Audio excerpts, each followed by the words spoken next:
ሰው አለመሆን ነው አለመጾም። በቀን 3 ጊዜ የሚበላ ሰው እንስሳ ነው። በቀን 2 ጊዜ የሚበላ ሰው ሰው ነው። በቀን 1 ጊዜ የሚበላ ሰው ደግሞ መልአክ ነው። መብልን እየቀነሰ ሲሄድ መልአካዊ ባህሪውን የሚሰለጥነው የሚያቅደው ነገር የሚያምር ሰው የማይጎዳ ሀገር የሚጠቅም ራሱን የሚያሳድግ አይምሮ ሁሉ ደብዛዛ አይደለም፣ ስል ነው። አሁን እኮ ይገርማል። ሰው ማሰብ ስላቆመ ክሪቲካል ቲንኪንግ ስልጠና ይባላል። ምኑን ያስበዋል? ሰው 24 ሰዓት እየበላ ሰጥሟል እኮ። እንዴት አድርጎ ያስብ? አሁን እኮ ማሰብ አቁመን እኮ ነው ራሱ እየተበላለን ያለው። እንድናስብ ራሱ መጾም አለብን። አይምሮአችን እየበላ ማሰብ አይችልም ነው የምላችሁ። እኔ እውነቴን ነው። ሐኪምም ካለ እዚህ መጥቶ መከራከር ይችላል። ሰው ዝም ብሎ እየበላ ቁጭ የሚል ከሆነ ማሰብ አይችልም። ደሙ ያለ መጠን ይመላል። የደም ዝውውር የሞቀ ነው። እንደዚያ ባለ ቁጥር ደግሞ ዝሙት ይሰለጥንበታል። የሚያስበው ምኞቱን ብቻ ነው። አሳማ ብዙ ይበላል። አሳማን ግዛ ተብሎ የተፈጠረው የሰው ልጅ ግን ትንሽ ይበላል። አህያ ብዙ ይበላል። አህያን የሚነዳት የሰው ልጅ ግን ትንሽ ይበላል። አንድ አቅማዷ ፉርሽካ የበላችውን አህያ ግማሽ እንጀራ የበላ ሰውዬ ነው የሚነዳት። አየው፣ ሆድ አያከብርም ጌታዬ። ሆድ ያስነዳል እንደ አህያ። እኛ እኮ አሁን ደፍርሰናል። መብላት መብላት መብላት መብላት። ደፍራሳ ጭንቅላት ነው ያለ እና የምናስበው ነገር ሁሉ ደፍራሳ ነው። የጠራ ዕቅድ የጠራ ህይወት መኖር ክንፈልጋችሁ እንደው ክርስቲያን ባትሆኑ እንኳን ጾም ሰውነት ነው እንምላ። እግዚአብሔር የጻፈውን መጽሐፍ ተቀበለ። ቀለል ያለ ምሳሌ እናንተ እኮ ከዘፋኝ ስታስፈርሙ አይደል የምትሉን? ያውቃችሁ ይሄን ዘፋኙን ፈርምልኝ ስትሉ አይደል የምትሉን? እግዚአብሔር የጻፈው ደብዳቤ ግርም እኮ ነው የሚያደርገው። ከእግዚአብሔር መልእክት እንዲሰጣችሁ ከፈልጋችሁ ጾሙ። ሽልማት የሌለው ጾም የለም። እኔ በዚህ እርግጠኛ ነኝ። ሽልማት የሌለው ጾም የለም። የጾሙ መጨረሻ ላይ ሽልማት አላችሁ። ሽልማቱ ግን እናንተ በሚገባችሁ በማይገባችሁ መንገድ ሊሆን ይችላል። ከእግዚአብሔር ስጦታ እግዚአብሔር ምንድነው የሚለው? ለሙሴ በእጁ ጽፎ ሰጠው አይደል? ዛሬ ስለኛ ወበከመ ይጻፍ መጽሐፍ በቀለም ከማሁ ይጻፍ ልቡናነ በመንፈስ ቅዱስ። መጽሐፍ በቀለም እንደሚጻፈው ልባችን ምን ይላል? በመንፈስ ቅዱስ እጅነት ይጻፋል ይላል። ዛሬ እግዚአብሔር ልባችን እንዲጽፍበት እንዲቀርጽበት እነዚያ ብሩካት እጆቹ ሰማይን አንጠልጥለው ያጸኑ ምድርና ሰማያትን ሁሉ የባረኩ እነዚያ የተባረኩ የእግዚአብሔር እጆች ብሩክ እጅ ያ እጅ በልባችን እንዲጽፍ ከፈለጋችሁ ስጦታ፣ ጥበብ፣ ዕውቀት በህሊናችን ሰሌዳ እንዲጻፍ ከፈለጋችሁ ጾሙ። መደንቆር ከፈለጋችሁ ብሉ።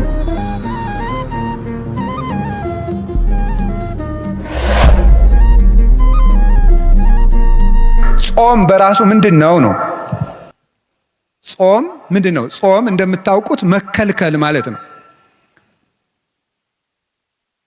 ጾም ብሂል ተካልኦተ ብእሲ እመብል ወኃጢአት። ጾም ማለት ከኃጢአትና ከምግብ መከልከል። ጾም ቢባል ቃል በቃል ሲተረጎም ጾም ማለት መከልከል፣ መታቀብ፣ መሰብሰብ፣ መቆጠብ ማለት ነው። መከልከል፣ መታቀብ፣ መቆጠብ፣ መሰብሰብ ነው ጾም ማለት። ይሄ ቃል በቃል ሲፈታ ቃል በቃል ጾም የሚለው ግሱ ዝም ብሎ ሲፈታ ቃሉ እንዲህ ይፈታል። መንፈሳዊ ትርጉም ሲሆን ደግሞ ከኃጢአት ከምግብ በታወቀ ጊዜ በጊዜ ውቅ በታወቀ በተለካ በተሰፈረ ጊዜ ከመብልና ከኃጢአት መከልከል ጾም ይባላል። ለምንድነው ጾም የምንጾመው ነው? ጾም የሰው ልጅ የተፈጠረለት ዓላማ ነው። ይገርማችኋል የእግዚአብሔር ቤተሰቦች፣ ሰው የተፈጠረው ለመብልን አይደለም፣ የተፈጠረው ለጾም ነው። እና የምንጾመው ለምንድን ነው ካላችሁ ሰው ለመሆን ነው የምንጾመው። ሰው ለመሆን ነው የምንጾመው። ሰው የተፈጠረ ለጾም ነው። ኦሪት ዘፍጥረት ምዕራፍ 1 ቁጥር 26 ላይ እግዚአብሔርም በመጀመሪያ ሰማይና ምድርን ፈጠረ ይልና ምዕራፍ 1 ቁጥር 1 ላይ ምዕራፍ 1 ቁጥር 26 ላይ ምንድን ነው የሚለው? ንግበር ሰብአ በአርአያነ ወበአምሳሊነ። እግዚአብሔርም ሰውን በአርአያውና በአምሳላችን እንፍጠር አለ። በአርአያችን በአምሳላችን እንፍጠር አለ ይላል። ታውቃላችሁ ይሄን ጥቅሱን የማታውቁት ነው አይደለም። ሰውን በመልካችን በአርአያችን እንፍጠር አለ። እግዚአብሔርን መስለን የተፈጠር ነው። እግዚአብሔር ይበላል አይበላም? ምእመናን እስኪ ተናገሩ እንጂ ይበላል አይበላም? አይበላም። እናንተ ዝም ብትሉ እኔ መሰክርለታለሁ። ይበላል አይበላም? አይበላም። ሰው ደግሞ በማን መልክ ነው የተፈጠረው? በእግዚአብሔር መልክ ነው የተፈጠረው።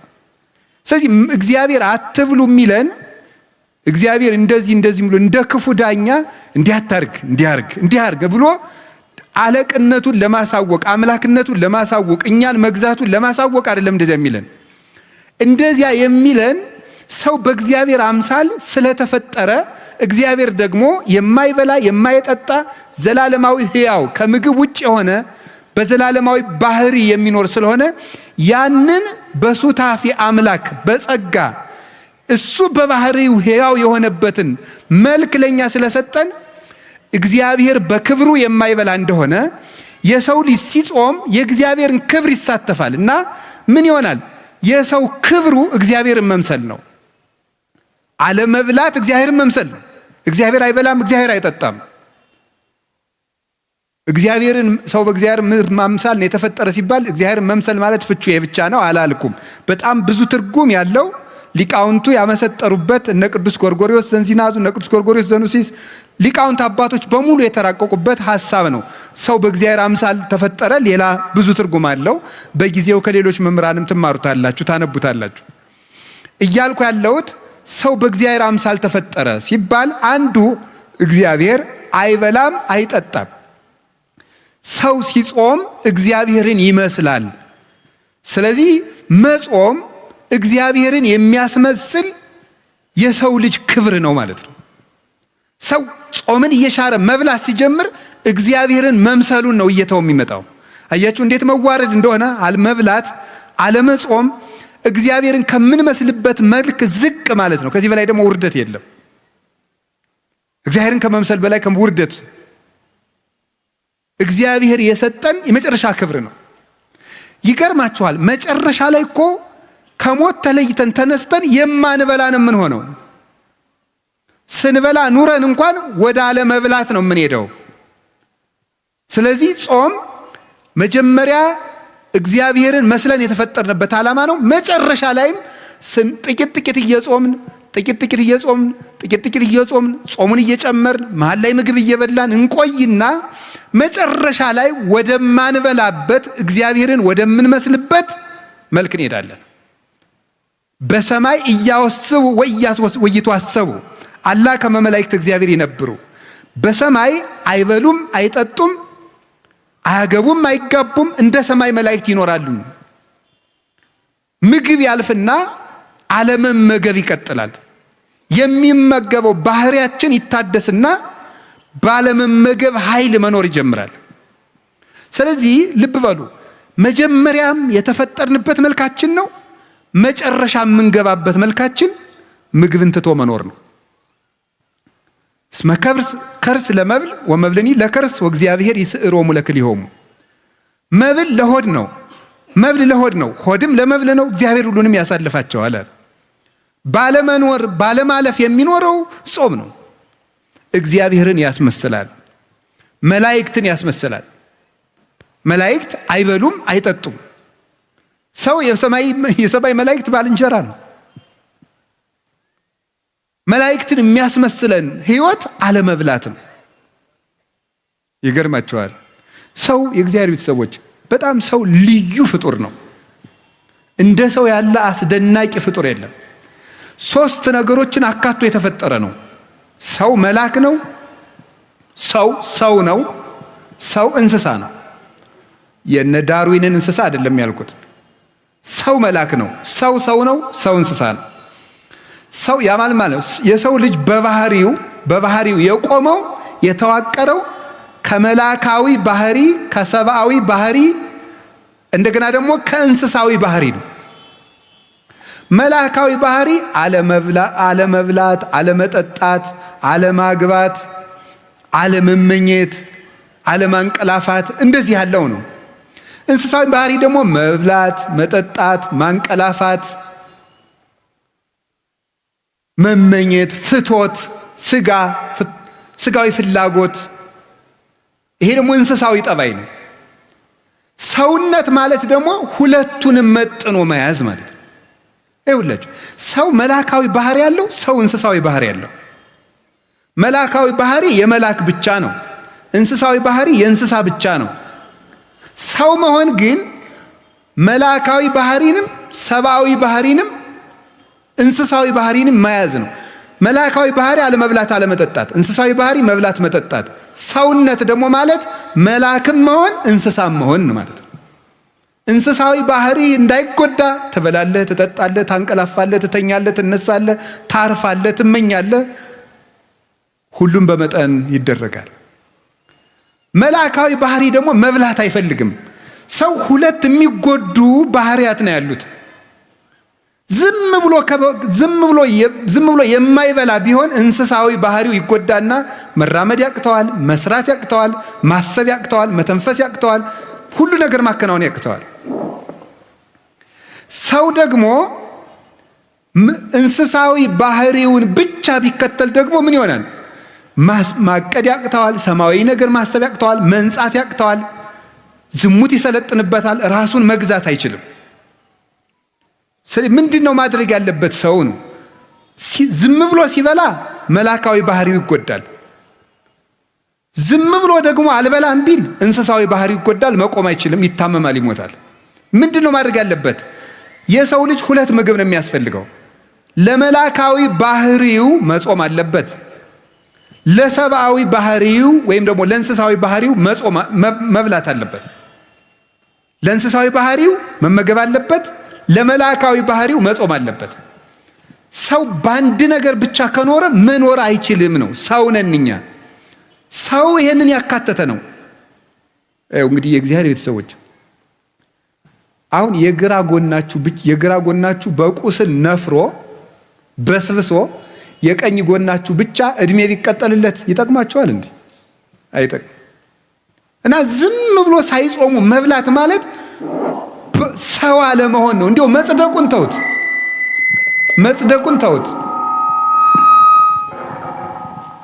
መጽደቁን መንግስተ ሰማያት መግባቱ ጽድቅና ኩነኔ ገሃነምና መንግስተ ሰማያትን ተውት። አለመጾም ከሰውነት ነው የሚያወጣው፣ ከሰውነት ያወጣል። አለመጾም እንስሳ ነው የሚያደርገው። ቅዱስ ወግሪስ የተባለ አባት ብሎ ይናገራል። በቀን 3 ጊዜ የሚበላ ሰው እንስሳ ነው ይላል። በቀን 3 ጊዜ የሚበላ ሰው እንስሳ ነው። በቀን 2 ጊዜ የሚበላ ሰው ሰው ነው። በቀን 1 ጊዜ የሚበላ ሰው ደግሞ መልአክ ነው ይላል። ይኸው እግዚአብሔር ቤተሰቦች አሁን ሰው መብልን እየቀነሰ ሲሄድ መልአካዊ ባህሪውን የሚሰለጥነው የሚያቅደው ነገር የሚያምር ሰው የማይጎዳ ሀገር የሚጠቅም ራሱን የሚያሳድግ አይምሮ ሁሉ ደብዛዛ አይደለም፣ ስል ነው፣ የተሳለ ነው። አሁን እኮ ይገርማል። ሰው ማሰብ ስላቆመ ክሪቲካል ቲንኪንግ ስልጠና ይባላል። ምኑን ያስበዋል? ሰው 24 ሰዓት እየበላ ሰጥሟል እኮ። እንዴት አድርጎ ያስብ? አሁን እኮ ማሰብ አቁመን እኮ ነው ራሱ እየተበላለን ያለው። እንድናስብ ራሱ መጾም አለብን። አይምሮአችን እየበላ ማሰብ አይችልም ነው የምላችሁ። እኔ እውነቴን ነው። ሐኪምም ካለ እዚህ መጥቶ መከራከር ይችላል። ሰው ዝም ብሎ እየበላ ቁጭ የሚል ከሆነ ማሰብ አይችልም። ደሙ ያለ መጠን ይመላል። የደም ዝውውር የሞቀ ነው። እንደዚያ ባለ ቁጥር ደግሞ ዝሙት ይሰለጥንበታል። የሚያስበው ምኞቱን ብቻ ነው። ትክክለኛ ሐሳብ ማሰብ አይችልም። እንዴ ግርም በደፈረሰ ውሃ ፊትን ማየት ይቻላል እንዴ? አይቻልም እኮ። ውሃው እኮ ሲጠራ ነው። እኛ እኮ አሁን ደፍርሰናል። መብላት ደፍራሳ ጭንቅላት ነው ያለ እና የምናስበው ነገር ሁሉ ደፍራሳ ነው። የጠራ እቅድ የጠራ ህይወት መኖር ከፈልጋችሁ እንዲያው ክርስቲያን ባትሆኑ እንኳን ጾም ሰውነት ነው እንምላችሁ። ወደ ጽድቁ እንመጣበታለን። ጾም ሰውነት ነው። ወደ ጽድቁ ቅድም ነግሬያችኋለሁ። እግዚአብሔርን የሚያስመስል ነው። ጾም ሰውነት ነው። ሰው መሆን ከፈልጋችሁ ጾሙ። አውሬ መሆን ከፈለግ ብላ 24 ሰዓት። እንስሳ መሆን ከፈለግ እንደ እባብ እንኳን እኮ ይጾማል። እባብ 40 ቀን ይጾማል። ስለዚህ እግዚአብሔር ሰዎች ጾም ምንድን ነው ከተባሉ የሰው ክብር ሰውነት ነው። ሰውን ሙሉ የሚያደርገው ሲጾም ነው። የማይጾም ሰው ሙሉ አይደለም፣ ጎደሎ ነው። ጾም ቅድም ነገርኳችሁ፣ 3 ነገር ነገርኳችሁ። እግዚአብሔርን ያስመስላል፣ መላእክትን ያስመስላል። አይበሉም አይጠጡም መላእክት። ሀዩ ከመ መላእክት ይባላል። የመላእክት ኑሮ መላእክት እንደኛ ባልንጀራ የሚሆኑን ምግብ በቀነስን ጊዜ ነው።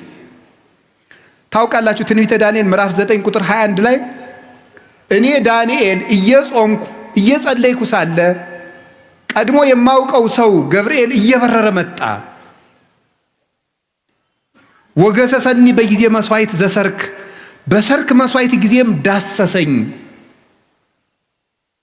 ወመጻይኩ ከማለቡከ ጥበበ እስመ ብእሴ ፍቶት አንተ ምስጢር ሊነግሩ የምትገባ ሰው ስለሆንክ ምስጢር ልነግርህ መጥቻለሁ አለኝ አለ። ቅዱስ ገብርኤል ወደ ዳንኤል ሲመጣ እየበረረ መጣ ነው የሚለው መጽሐፍ ቅዱስ። እየበረረ መጣ የሚለው እንደው ዝም ብሎ መጣ ለምን አይለውም? መላእክት የሚጾም ሰው ህይወት ያጓጓቸዋል። ባልንጀራው ነው። ከብት የሚሄደው ወደ ከብት ነው። በግ የሚሄደው ወደ በግ ነው። ፍየል የሚሄደው ወደ ፍየል ነው። አሞራ የሚሄደው ወደ አሞራ ነው። መልአክ የሚሄደው ወደ መልአክ ነው። ወደሚጾመው ሰው መጣ እየበረረ። መላእክት ወደሚጾም ንጽህና ወዳለው ሰው ለመምጣት ይጓጓሉ። ቅዱስ ገብርኤል ወደ ነቢዩ ዳንኤል ሲመጣ እየጓጓ ለምን? ጾመኛ ነው። ጥሬ እንብላ የሚል ጥሬ እየቆጠ የባቢሎን ምግብ ይቅርብኝ እንደዚህ ወዳለ ሰው መላእክት ደስ እያላቸው ነው የሚመጡት። አቡነ ገብረ መንፈስ ቅዱስ 562 ዓመት አልበሉም አይደለም? መላእክት እኮ ክንፋቸውን ለማልበስ ነበር የሚሻሙባቸው፣ ለመጋረድ እድል ለማግኘት ነበር የሚጓጉት።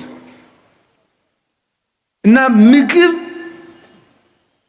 ይሄ ያልታጠበ ዕቃ ተሐዋስያንን እንደሚሰበስበው ምግብ በተጠራቀመበት ሰውነት የሚሰበሰቡት አጋንንት ክፉ ሐሳቦች ናቸው የሚሰበሰቡት።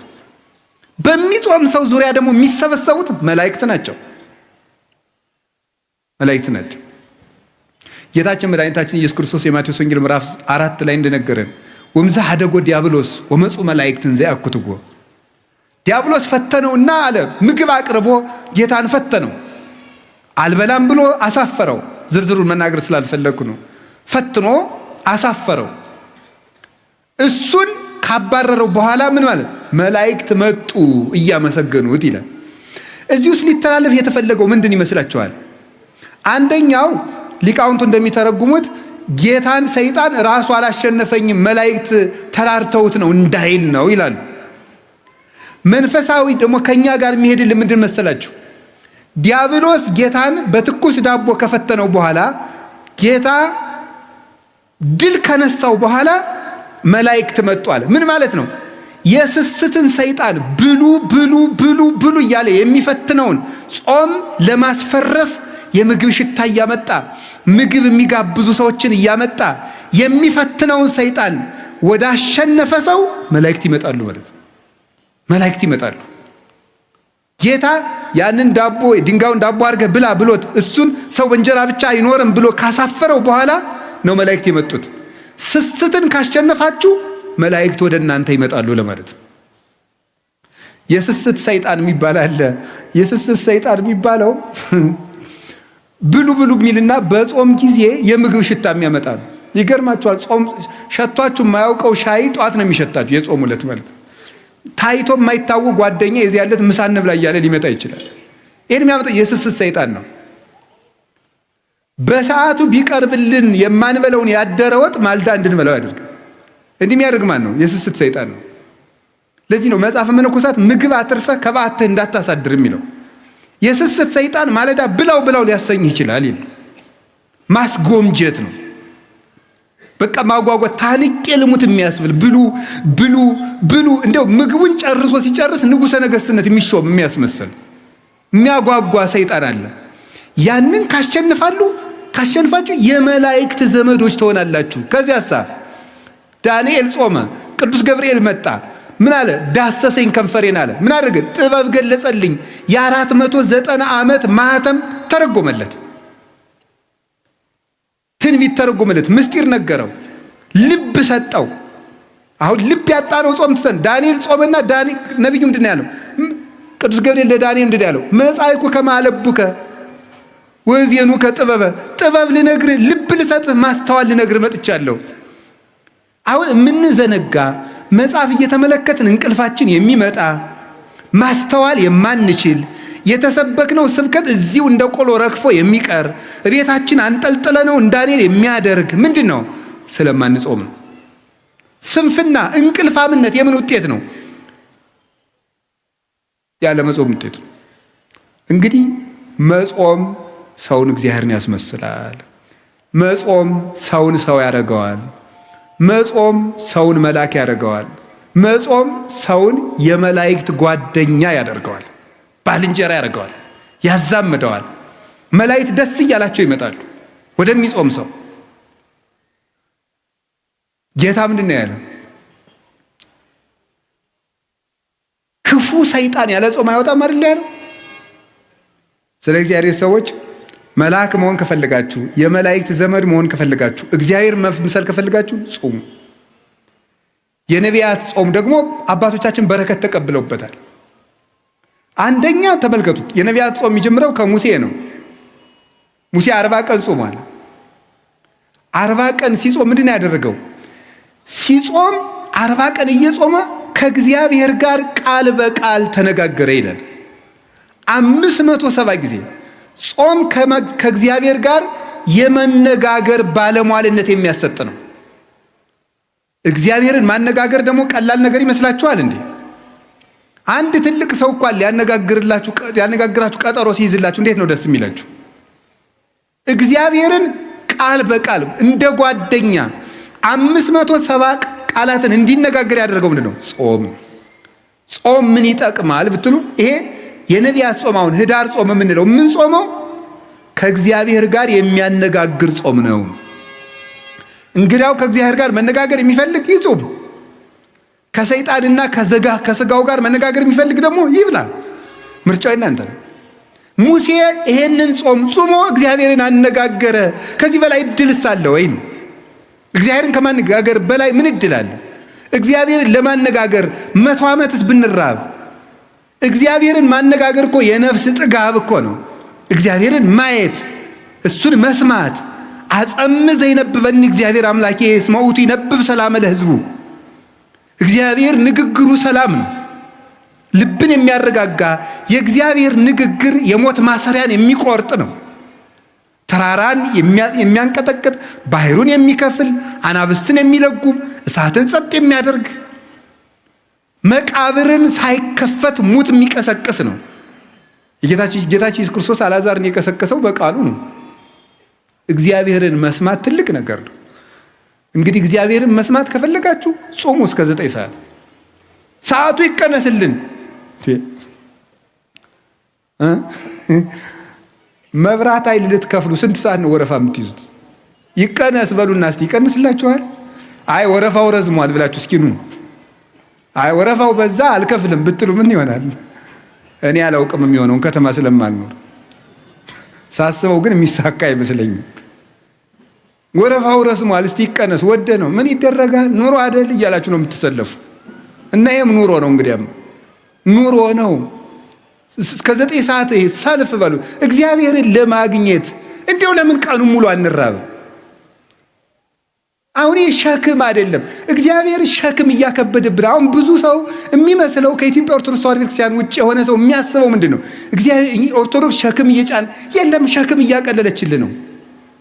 እግዚአብሔርን ምሰል ተው። መብላት እንስሳዊነት ነው። ስትጾም እግዚአብሔርን ነው የምትመስለው። ከፍ የምታደርግ ቤተክርስቲያን እኮ ናት። እንስሳ ከመምሰል መልአክ ወደ መምሰል፣ እግዚአብሔርን ወደ መምሰል ማሳደግ እኮ ነው። ሰውነትን ከፍ ማድረግ ነው። የሰውን ልጅን ባህሪ የሚያከብር ነገር እኮ ነው ይሄ። እዚህ የእግዚአብሔር ቤተሰቦች ከፍጥረት ሁሉ የከበረ ማን ነው? ሰው በሉ።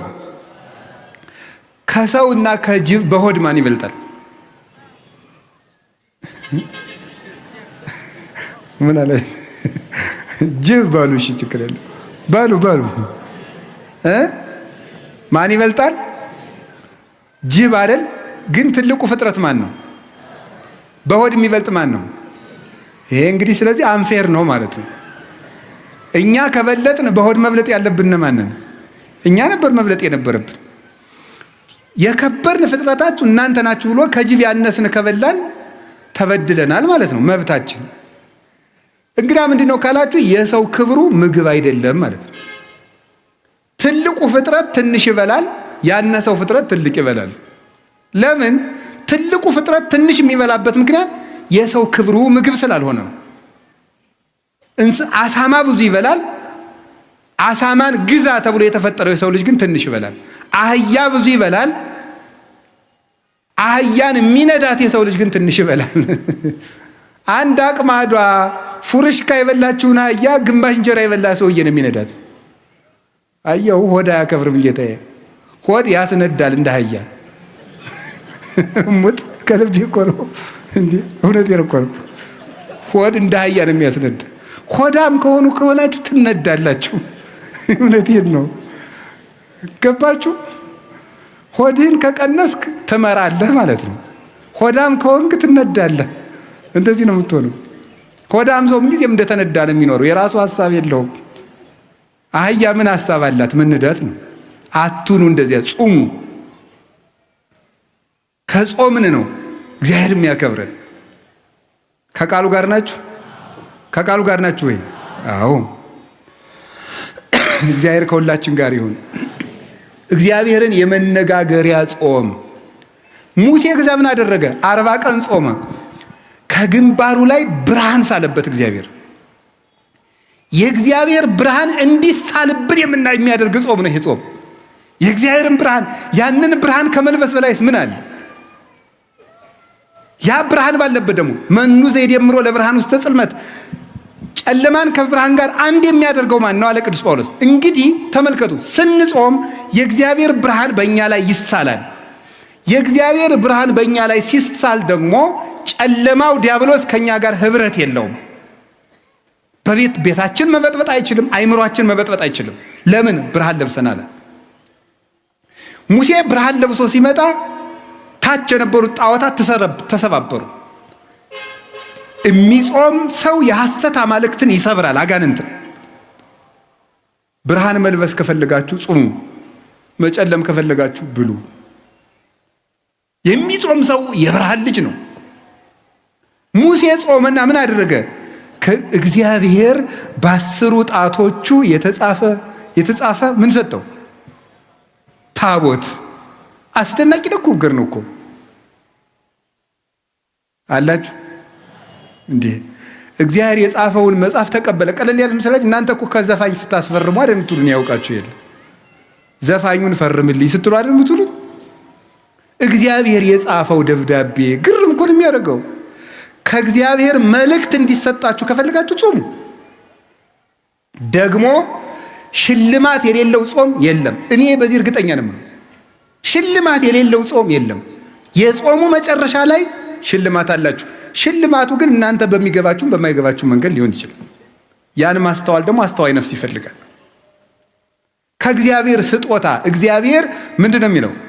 ለሙሴ በእጁ ጽፎ ሰጠው አይደል? ዛሬ ስለኛ ወበከመ ይጻፍ መጽሐፍ በቀለም ከማሁ ይጻፍ ልቡናነ በመንፈስ ቅዱስ። መጽሐፍ በቀለም እንደሚጻፈው ልባችን ምን ይላል?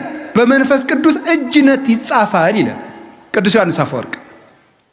በመንፈስ ቅዱስ እጅነት ይጻፋል። ዛሬ እግዚአብሔር ልባችን እንዲጽፍበት እንዲቀርጽበት፣ እነዚያ ብሩካት እጆቹ ሰማይን አንጠልጥለው ያጸኑ ምድርና ሰማያትን ሁሉ የባረኩ እነዚያ የተባረኩ የእግዚአብሔር እጆች ብሩክ እጅ ያ እጅ በልባችን እንዲጽፍ ከፈለጋችሁ፣ ስጦታ፣ ጥበብ፣ ዕውቀት በህሊናችን ሰሌዳ እንዲጻፍ ከፈለጋችሁ ጹሙ።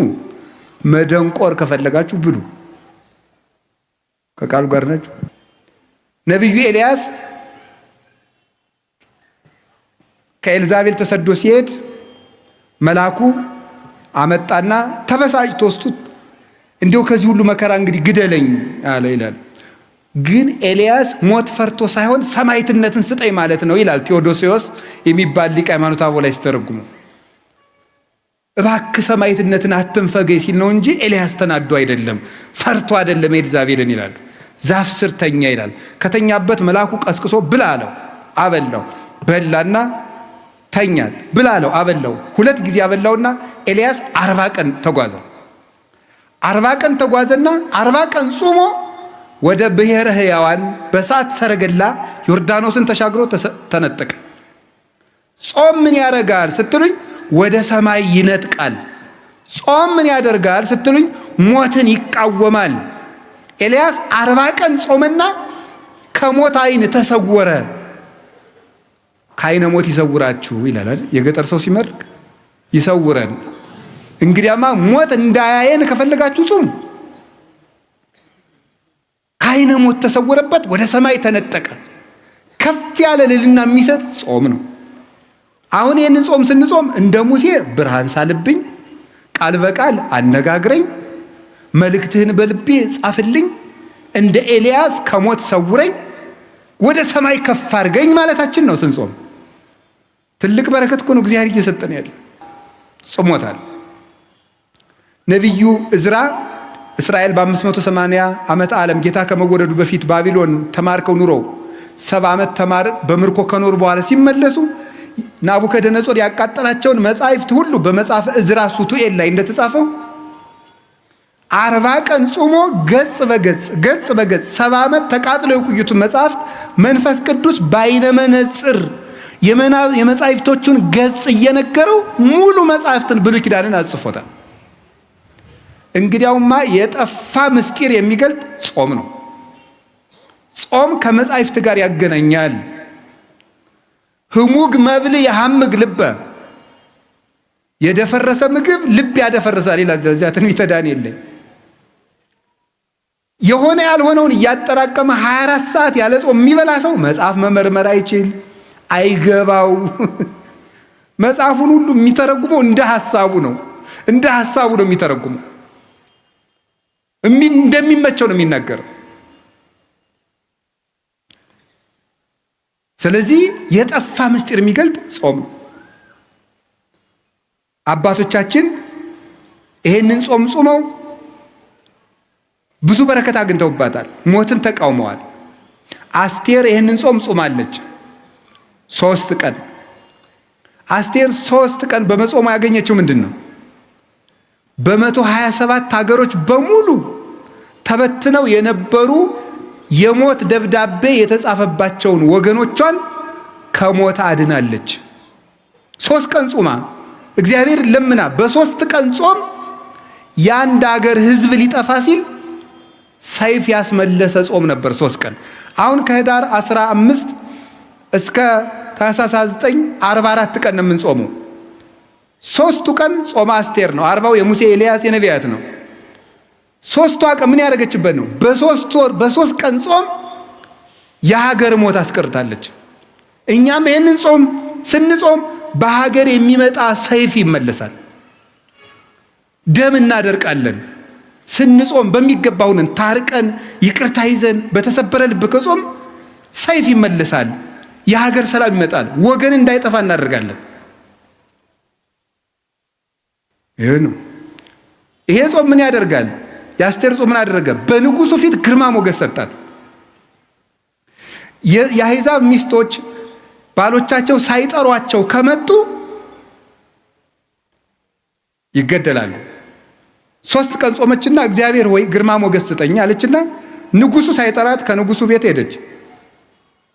በደስታ አነጋገራት። በሚገላት ንጉስ ፊት በምትገደልበት ርዕሰ ጉዳይ ሽራ ሂዳ ግርማ ሞገስ ያገኘችበት የ3 ቀን ጾም ነው። ግርማ ሞገስ፣ መወደድ። ግርማ ማለት በመጽሐፍ ቋንቋ ብዙ ትርጉም፣ መፈራት፣ መወደድ፣ ባለሟልነት ተብሎ ይተረጉማል። መወደድ ራሱ እንዲያው አንዳንድ ሰው አለ እኔ እንዲያው በየሄድኩበት ሰው አይወደኝም የሚል ሰው ጾም። እውነቴን ነው። አስቴርን እኮ አሕዛባዊ ንጉሥ ወዷታል። እንዲያው በየሄድኩበት አይወደኝም፣ መስሪያ ቤት ስሄድ አልወደድም፣ በየሄድኩበት በር ይዘጋብኛል። ጾም አዛኘን ከልቤ። ከጾማችሁ ሰው ይወዳችኋል። ከጾማችሁ መልአክ አለላችሁ። ያ መልአክ የንጉሱን ልብ ያራራዋል፣ ይንደዋል፣ እንደ ሞላው እንደ ኤርትራ ባህር ይከፍለዋል ልቡን። እናንተ በዚያ መሃል ሰንጥቃችሁ ትሻገራላችሁ። መወደድ ይሰጣል እግዚአብሔር። በጾም መወደድ ይገኛል። መወደድ፣ መታፈር፣ መከበር። ጭብጥ የማታክሉ ሰዎች ናችሁ እንደ ሺህ ትፈራላችሁ ስትጾሙ ነው። አቡነ ሐራ ድንግል ኢትዮጵያዊ ጻድቅ ሲጾሙ እየኖሩ በቀን የሚመገቡት አንድ ኮል ምንድነው እንኳይ ነው የሚመገቡት። አንድ ወይስ በእናንተ ቋንቋ አንድ አፕልም በሉ ችግር የለም። አፕል እኮ እንደ አፕል አይጣፍጥም። አንድ ፍሬ ነው የሚበሉት። በዘመኑ የነበረው ንጉሥ ሱስንዮስ በሃይማኖት ስለተለያዩ ነገር ተሰርቶባቸው ሊገላቸው ፈልጋቸው አስጠርቶ ጎንደር ወሰዳቸውና ለምንድነው እማትጾም ማነው እኔ ለምንድነው እኔን የምትቃወም ሊል ነው የጠራቸው። ሂደው ግን ከቤተ መንግስት ሲቆሙ ለምን ጠራይ ሲሉት እንዲሁ እንድትባርከኝና ሰላም ልል ነው ብሎ ነው የሰደዳቸው። ለምንድነው እንደዚህ ያደረገ ሲባል ግርማ ሞገስ የተራቡለት ክርስቶስ፣ የተጠሙለት ክርስቶስ፣ እናት አባት የተውለት ክርስቶስ፣ ብቻቸውን የተሰቃዩለት ክርስቶስ ከፍቶታት እኮያት ከአጣውር ኩሳት ከስጋ ጋር ከአጋንንት ጋር ከአራዊት ጋር ከብርድ ጋር ከፀሐይ ጋር ከብቸኝነት ጋር ከስደት ጋር የታገሱለት ክርስቶስ ግርማ ሞገስ ሰጣቸው። እናንተ ተከሳችሁ በሄዳችሁ ጊዜ እናንተ የምትናገሩ አይምሰላችሁ፣ የሰማይ አባታችሁ መንፈስ በእናንተ ላይ ይናገራል ያለው ተፈጸመላቸው። ወመምህር ዘይትቃወም ለነ የሚከራከርልን መምህራችን ክርስቶስ ነው የተባለው ለዚህ ነው። አንደበት ይሆንለት ዝግ የሆነው አንደበታችሁ በተከሰሳችሁበት እየሰረቃችሁ ተከሰሱ አላልኩም። በምትገደሉበት አፍ ስም ግርማ የሚሰጥ ጾም ነው። የሚንበለበል ሰይፍ የሚመልስ ምንድን ነው? ጾም ነው። እንደዚህ ብቻ አይደለም። የሁል ጊዜ ስቃይ አውሬ የሆነው ሃማ የተገደለው በአስቴር ጾም ነው። ይገርማል። ጾም ማለት ያለ ሰይፍ የሚዋጉበት ረቂቅ የብርሃን ሰይፍ ነው። አስቴር ወገኖቿን የሚጨርሰውን ሃማን ለመጋደል ሰይፍ አልታጠቀችም፣ ጾመች።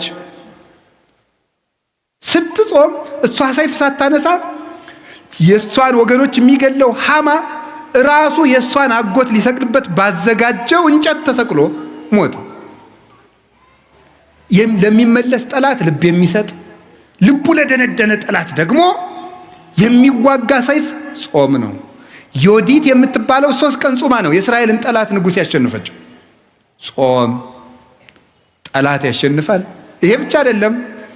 የተዋረደውን መርዶክዮስን ሹመት ሰጠው፣ ክብር ይሰጣል። ጾም ወድቆ የነበረውን ሃማ ስላልሰገደልኝ እገለዋለሁ ያለውን መርዶክዮስን በሃማ ወንበር ያስቀመጠ የአስቴር ጾም ነው። ጾም የተዋረዱትን ከፍ ያደርጋል፣ ትዕቢተኞችን ያዋርዳል። ጾም ወደ ክብር መውጫ መሰላል። ይህንን ነው የምነግራችሁ የእግዚአብሔር ቤተሰቦች። በወንጌል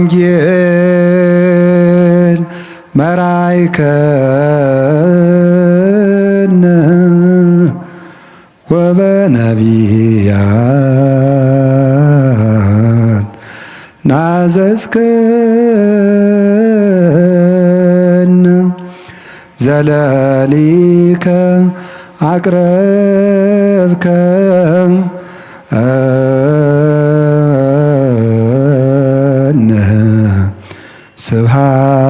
ስብሐት ለከ ወስብሐት ለእግዚአብሔር። ይቆየን።